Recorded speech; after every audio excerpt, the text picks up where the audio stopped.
Imagínate por un momento tener en las manos un mapa detalladísimo, un mapa diseñado específicamente para escapar de un edificio en llamas.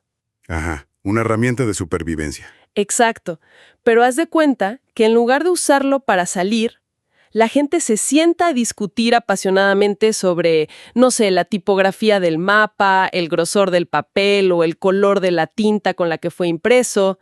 Qué fuerte.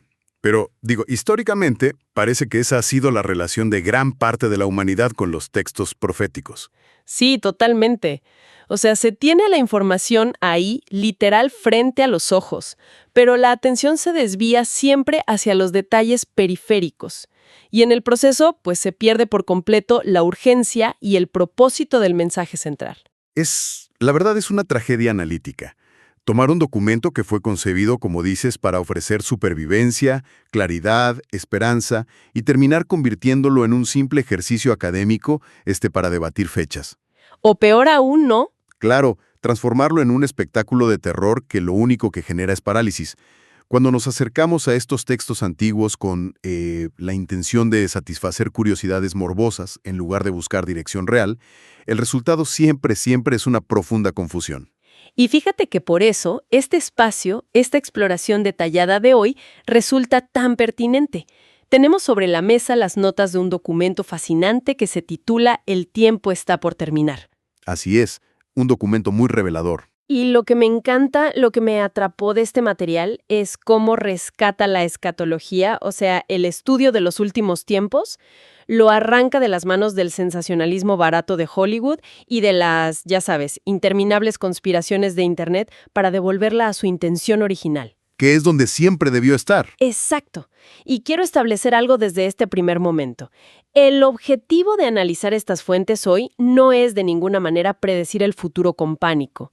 No queremos sumar a ese ruido ensordecedor de las noticias de hoy. Definitivamente no. La misión de esta inversión es explorar cómo estos textos describen la realidad que habitamos, pero con un propósito muy íntimo, que es la invitación a tomar una decisión personal. Es un enfoque sumamente necesario, fíjate. Y para entender las fuentes que estamos diseccionando hoy, hay que comprender su punto de partida. Este documento aborda escritos fundamentales, como el libro de Apocalipsis, los Evangelios, los Salmos. Textos pesadísimos, históricamente hablando. Pesadísimos y profundos. Pero el documento advierte que acercarse a ellos con una mentalidad fría, como si fueras un decodificador de misterios buscando pistas, es un callejón sin salida. Sí. El texto sugiere que hay una barrera de entrada que no es intelectual, sino de disposición. O sea, de actitud. Y las notas inician citando una premisa antiquísima. El Salmo 119, versículo 18, que dice, abre mis ojos y miraré las maravillas de tu ley.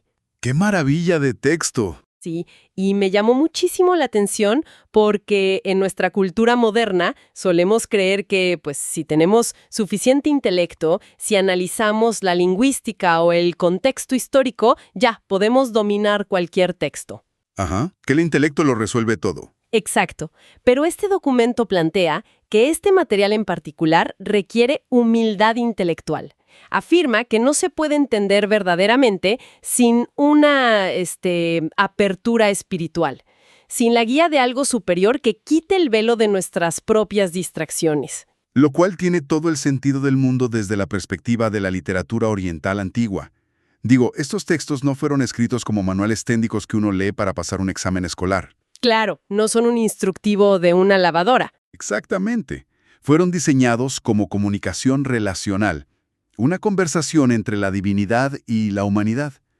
Y el documento subraya que intentar diseccionarlo sin el Espíritu Santo, según su propio marco teológico, es como intentar escuchar una sinfonía leyendo únicamente la partitura en silencio. ¡Wow! Sí, falta la iluminación que le da vida, que le da sentido a la información táctil. ¡Qué buena analogía! Y fíjate que eso explica perfectamente por qué hay tanto miedo colectivo. Si el diseño original de estos textos requería esa postura reverente y de conexión, la cultura popular hizo exactamente lo opuesto. Tomó la información y, literal, armó una película de terror. Sí, un blockbuster de desastres. Y de hecho, el documento señala que el primer gran error, la equivocación monumental, ocurre en el instante mismo en que abrimos un libro como Apocalipsis buscando catástrofes. Así es. Y aquí, aquí es donde las reglas del juego cambian por completo. El análisis nos lleva directamente al primer versículo del libro de Apocalipsis. Ojo aquí, no dice la revelación del fin del mundo, ni dice la revelación de la bestia y los desastres. No, no dice eso. Textualmente dice, la revelación de Jesucristo. ¡Wow! Y el documento es sumamente enfático en este punto. Si alguien se sumerge en estos estudios proféticos y termina conociendo más de marcas, de microchips, de alianzas geopolíticas o del Armagedón que del carácter de Cristo, Pues algo salió muy mal. su brújula se rompió por completo durante el viaje. A ver, ok, vamos a desempacar esto, porque es como la analogía del mapa de escape del principio, pero a un nivel mucho, mucho más personal. Es como recibir una carta de amor urgente de alguien que amas profundamente y obsesionarte con el diseño de la estampilla postal en lugar de leer lo que te está diciendo el remitente. Qué buen ejemplo. Es exactamente eso. Y las fuentes van más allá porque citan textos como Cantares 5, versículo 16, donde describen ese carácter divino como algo puramente codiciable, o sea, deseable, hermoso. Ajá. Y aquí quiero procesar esto en voz alta. Si el enfoque cambia radicalmente de los desastres apocalípticos a la pureza, a la belleza y la estabilidad del carácter de una persona, la reacción emocional ante el futuro tiene que alterarse por completo, ¿no? Definitivamente, porque cambia el estímulo principal. Fíjate, el miedo paraliza. Cuando el cerebro humano se enfrenta a imágenes de destrucción inminente, caos global que, la verdad, no puede controlar, la respuesta natural es la huida, el cinismo o simplemente el agotamiento emocional. Te bloqueas, o sea, tu cerebro dice, ya no puedo con esto. Exacto. Pero contemplar a Cristo, según expone este documento, revela nuestra necesidad de Él y nos atrae. No es un mecanismo basado en el terror para mantener a la gente bajo control, que es, la crítica clásica que siempre se le hace a la religión. Claro, la manipulación a través del miedo. Así es, pero aquí no. Aquí es la revelación de un carácter perfecto que invita a la cercanía. Pasamos de huir en pánico del fin de los tiempos a correr con esperanza hacia una persona que ya tiene el control de la historia. Lo cual suena, increíblemente pacificador. Pero surge de inmediato un conflicto lógico que no podemos ignorar. A ver. Si el verdadero núcleo es la persona, y la intención no es generar terror paralizante, ¿para qué incluir tanto detalle sobre el caos futuro? Porque es innegable que los textos sí proveen datos muy crudos sobre eventos que van a suceder. ¿Cuál es el punto de detallar crisis globales si el objetivo es solo enfocarse en el remitente de la carta? Mira, esa es precisamente la tensión que el documento resuelve en su siguiente gran argumento. Y la verdad, introduce una máxima que deberíamos enmarcar. La frase es, saber no es igual a estar preparado. Fuerte. Para ilustrar la diferencia monumental entre ambas cosas, recurre a Proverbios 22, versículo 3, que es un texto de sabiduría milenaria, y establece un contraste fascinante. Dice que el avisado, o sea, el verdaderamente prudente, ve el mal y se esconde o toma medidas. Ajá. Pero los simples, los ingenuos, pasan de largo y reciben el daño. Y aquí es donde se pone realmente interesante la cosa, porque vivimos en la era dorada de la información. O sea, la ilusión del conocimiento es enorme hoy en día. Cualquiera puede consumir cientos de horas de documentales en video, leer noticias geopolíticas, analizar datos estadísticos y sentir que tiene el panorama dominado. Sí, te sientes un experto desde tu sala. Exacto. Creemos que estar informados es la armadura. Pero entonces, ¿significa esto que la simple acumulación de datos bíblicos sin una respuesta personal nos convierte, según el texto, en estos simples? Totalmente. Bajo esta definición bíblica, el erudito que puede recitar de memoria cada trompeta, cada sello del Apocalipsis, pero que no ha permitido que esa información transforme sus prioridades diarias o su carácter, pues es considerado un ingenuo que va a recibir el impacto. ¡Qué fuerte! O sea, el conocimiento no te salva por sí solo. Exactamente. La sabiduría en el contexto bíblico siempre, sin excepción, exige acción. Y el documento hace una pregunta incisiva que, la verdad, perfora esta burbuja de exceso de información en la que vivimos.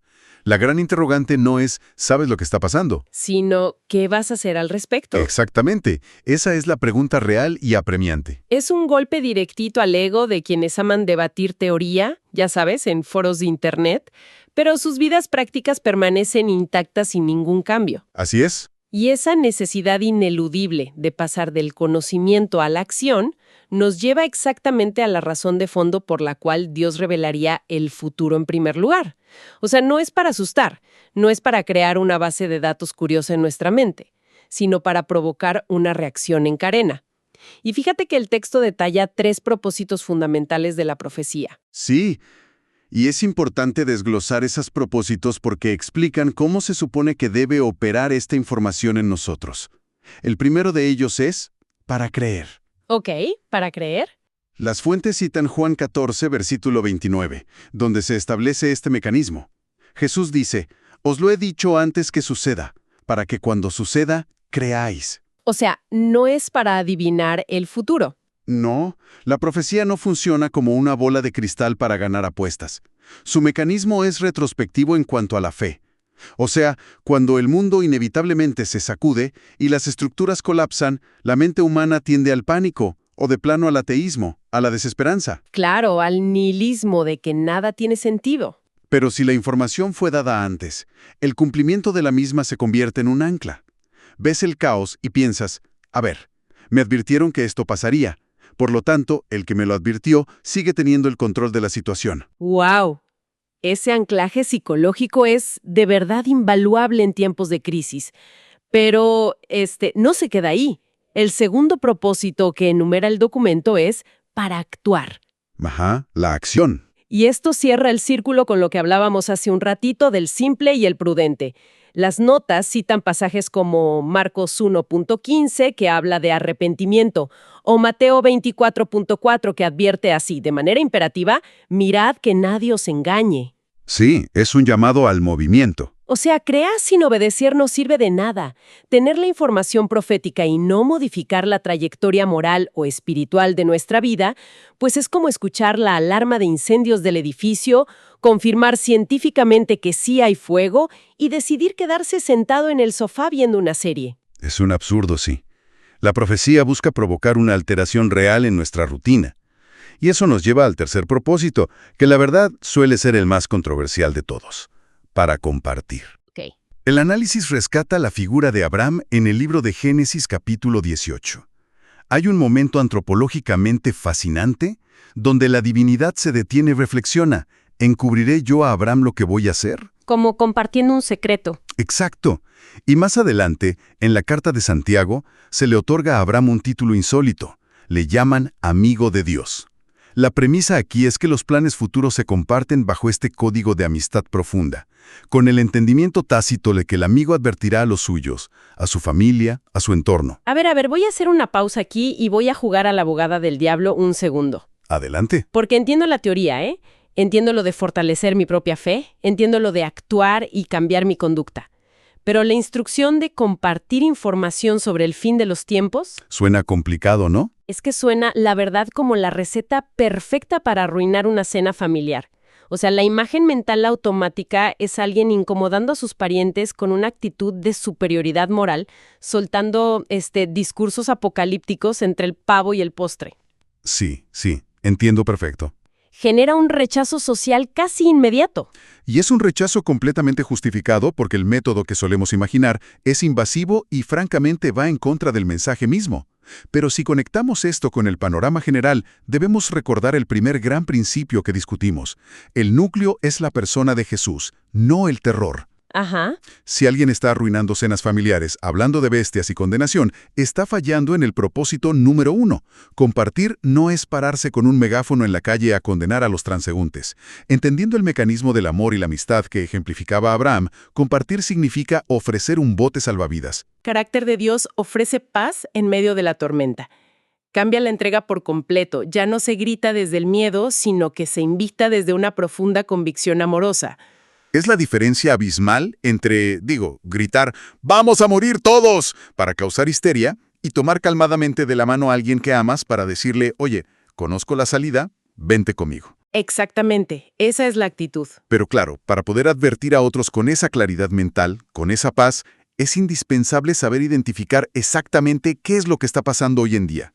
Y aquí el documento entra en una exploración del concepto de que el tiempo está por terminar. Sí, y hace una conexión muy reveladora. Utiliza la metáfora bíblica de los dolores de parto, que está descrita en Mateo 24, para explicar cómo las señales no son eventos aleatorios, sino que siguen un patrón. Es una analogía biológica sumamente precisa, porque, fíjate, el concepto de que el tiempo se agota no se apoya en simple alarmismo.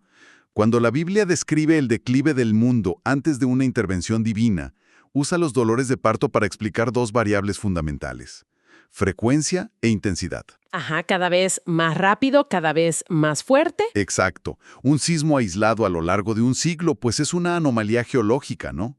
Pero cuando las crisis naturales, las crisis económicas y sociales comienzan a sucederse una tras otra, Sin darnos respiro. exacto, con menos tiempo de recuperación entre ellas y cada vez son más destructivas, el texto nos dice que estamos viendo la contracción del sistema. Y entonces, ¿qué significa todo esto al aterrizarlo a la realidad contemporánea?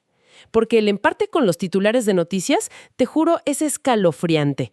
El documento agrupa las evidencias muy claramente. Si las va categorizando. Primero menciona las crisis naturales. Cita Lucas 21, que describe de forma muy poética pero aterradora la angustia de las gentes ante el rugido del mar y las olas, que hoy lo vemos como este desequilibrio ecológico tremendo. Así es. Luego, el texto pasa a la inestabilidad económica, utilizando Santiago 5. Y ese pasaje es brutal, porque no habla solo de pobreza, habla de riqueza podrida, de una acumulación y avaricia en un sistema que explota a los más vulnerables, lo cual resuena dolorosamente con la inflación moderna y las crisis financieras de hoy. Totalmente.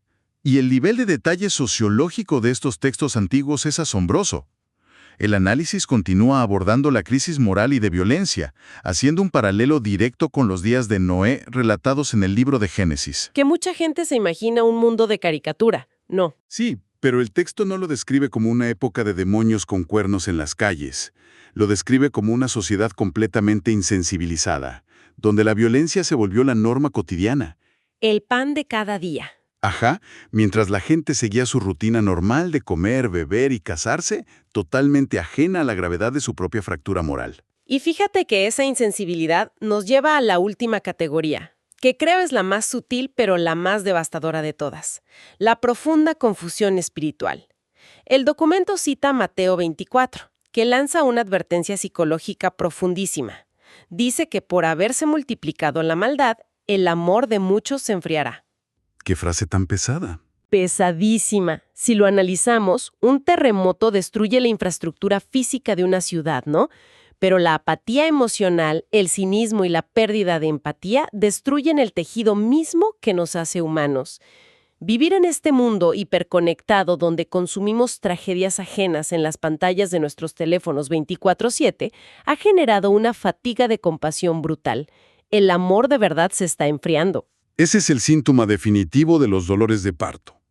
Pero a ver, volviendo a la actitud correcta que nos pide el documento, y esto es clave. El objetivo de enumerar estas crisis, naturales, económicas, de violencia, espirituales, no es hundirnos en la desesperación clínica. No es para entrar en pánico. Para nada, la reacción diseñada por el texto no es ese pánico descontrolado de quien no sabe qué ocurre. Debería ser una urgencia calmada. Es observar los noticieros y, en lugar de sentir que el universo es un caos aleatorio y sin sentido, recordar, a ver, la Biblia ya nos había dicho esto. Es recuperar la perspectiva. Exactamente. No se trata de alarmismo, sino de una profunda conciencia de que la historia no se está descarrilando, sino que las piezas se están acomodando hacia su conclusión. Pero espera, eso me lleva a un fenómeno interesantísimo. Porque frente a este panorama que parece sacado de las noticias de esta mañana, surge una reacción muy humana y hasta lógica, diría yo, que las propias fuentes anticipan, que es el escepticismo crónico. Claro, los que dudan de todo esto. Sí, porque hay una especie de fatiga apocalíptica en la sociedad. Cada generación jura que su crisis política particular o su pandemia es el fin literal del mundo. Hay un cinismo histórico muy arraigado donde decimos: uy, llevan siglos diciendo que esto se acaba. Y aquí seguimos, ¿no? Y es supernatural pensar así. Entonces la pregunta es, ¿Cómo diferenciar el texto entre una falsa alarma interminable y lo que realmente está pasando? Bueno, esto plantea una pregunta importante, y el texto sagrado tiene una autoconciencia fascinante sobre este tema. Anticipó perfectamente la respuesta sociológica del escepticismo. El documento aborda a los burladores descritos en la segunda carta de Pedro, capítulo 3, Ajá. y cita literalmente el argumento de estos críticos: ¿dónde está la promesa de su venida? Porque desde el principio de la creación, las cosas siguen exactamente igual. O sea, los tenían leídos desde hace miles de años. Literalmente. Es el triunfo de la uniformidad, esa falsa creencia de que, como el sol salió ayer, pues el sistema actual será eterno. Y el documento explica que esta aparente tardanza es el mayor obstáculo para muchos hoy en día. Y la verdad, esta es la parte analítica que considero que voltea el tablero por completo en esta charla. Si el propio texto anticipa que la humanidad se va a cansar de esperar, ¿cómo justifica esa supuesta demora sin que suene a una excusa barata o, no sé, a un error de cálculo de Dios? Pues lo hace con uno de los cambios de paradigma más hermosos del texto. El versículo 9 de esa misma carta de Segunda de Pedro destruye la idea del error de cálculo. Afirma categóricamente que no hay lentitud ni olvido por parte de Dios. La aparente demora no es que las profecías hayan fallado, es de hecho un acto deliberado de pura misericordia. ¡Qué concepto tan profundo! La maquinaria no se ha detenido porque le falte poder, se ha pausado por gracia. Es tiempo extra. Es un margen extendido y diseñado para que la mayor cantidad de personas tengan la oportunidad de escuchar la advertencia, observar las señales y tomar la decisión de cambiar su rumbo. ¡Wow! Esa perspectiva de verdad transforma cómo percibimos la historia humana y las noticias de hoy. Entender que este tiempo extra, este escepticismo del que hablábamos, no es prueba de que la profecía falló, es la prueba fehaciente de que el sistema de gracia está operando, otorgándonos un regalo diario que se llama tiempo. Y esto nos encamina al punto culminante de nuestra exploración de hoy. Así es. Si algo ha quedado claro al diseccionar estas fuentes, es que la intención jamás fue llenar calendarios con fechas especulativas, ni armar, no sé, refugios subterráneos movidos por el pánico. El centro de este viaje siempre fue volver la mirada al carácter perfecto de Jesucristo. Reconocer que los dolores de parto en nuestro entorno económico y social son una realidad que requiere de nosotros una urgencia calmada.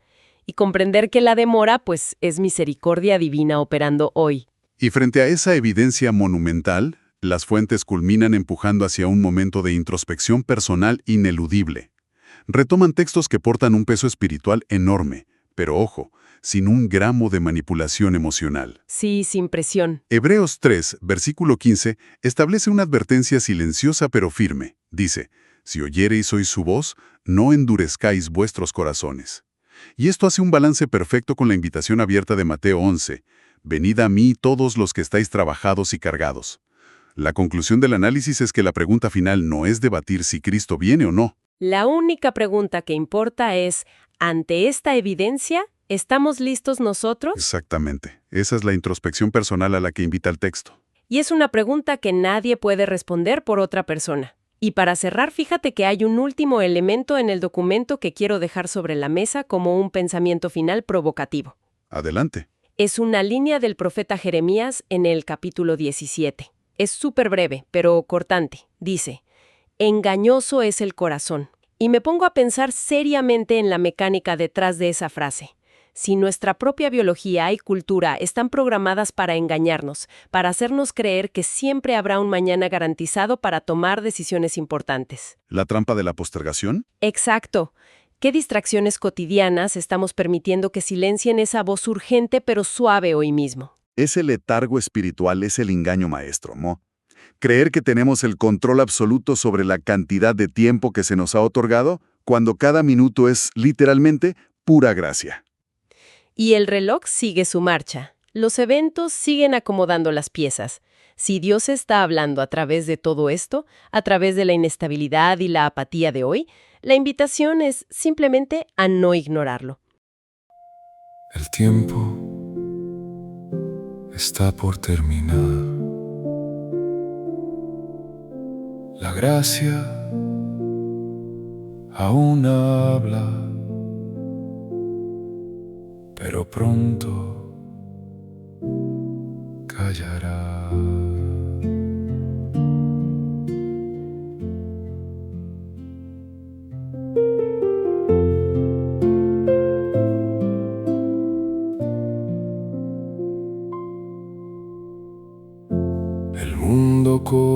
corre sin mirar. Las señales ya están aquí. La verdad se quiere apagar y el alma se aleja de ti. Muchos dicen yo estoy bien, pero no hay transformación. Dicen Señor, Señor, sin rendirte el corazón. El tiempo está por terminar, la gracia se va a cerrar. Cristo pronto vendrá, ¿estarás listo o te quedarás? No es saber, es obedecer, no es oír, es renacer. Cristo en ti debe habitar, si le quieres ver regresar.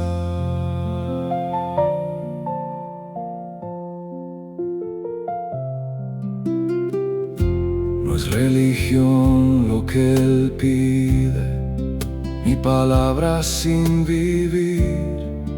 Es un alma rendida que decide morir en sí.